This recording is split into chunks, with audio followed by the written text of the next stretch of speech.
नमस्कार, मैं आपके साथ विभा उपाध्याय और आप देख रहे हैं न्यूज़ 18 बिहार झारखंड का डिजिटल प्लेटफॉर्म।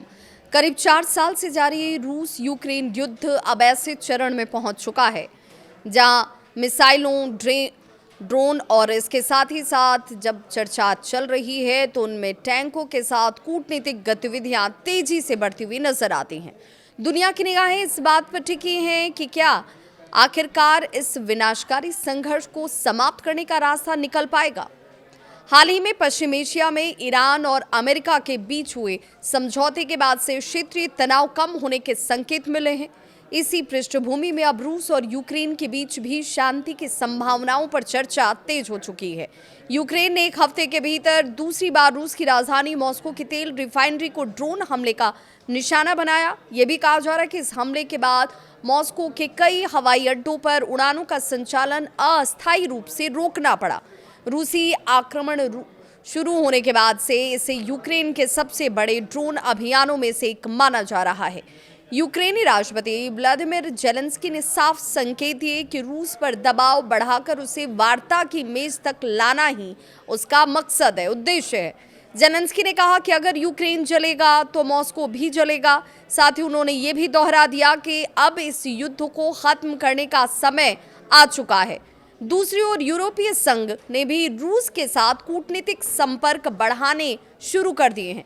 यूरोपीय अधिकारियों के मुताबिक पिछले कुछ हफ्तों में शुरुआती स्तर पर बातचीत के रास्ते खोलने के लिए संपर्क किए गए।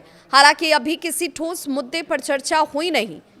ईयू की चिंता ये भी है कि यदि भविष्य में रूस और यूक्रेन के बीच शांति वार्ता शुरू होती है तो यूरोप को इस प्रक्रिया से बाहर न रखा जाए, क्योंकि इस युद्ध का सबसे बड़ा प्रभाव यूरोप की सुरक्षा, ऊर्जा और आर्थिक व्यवस्था पर पड़ा है।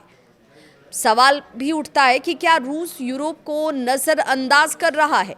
रूस के राष्ट्रपति व्लादिमीर पुतिन लंबे वक्त से अमेरिका के साथ सीधे संवाद को प्राथमिकता देते दिखाई दे रहे हैं। कई विश्लेषकों का यह मानना भी है कि मॉस्को यूक्रेन संकट के समाधान पर वॉशिंगटन के साथ सीधे समझौते को अधिक महत्व देता है। हालांकि पुतिन पहले ये कह चुके हैं कि यूरोप निष्पक्ष मध्यस्थ नहीं हो सकता, लेकिन उन्होंने यूरोपीय संघ के साथ बातचीत के दरवाजे पूरी तरह से बंद भी नहीं किए। इसी बीच ब्रिटेन ने यूक्रेन के लिए एक बड़े सैन्य सहायता पैकेज की घोषणा की है।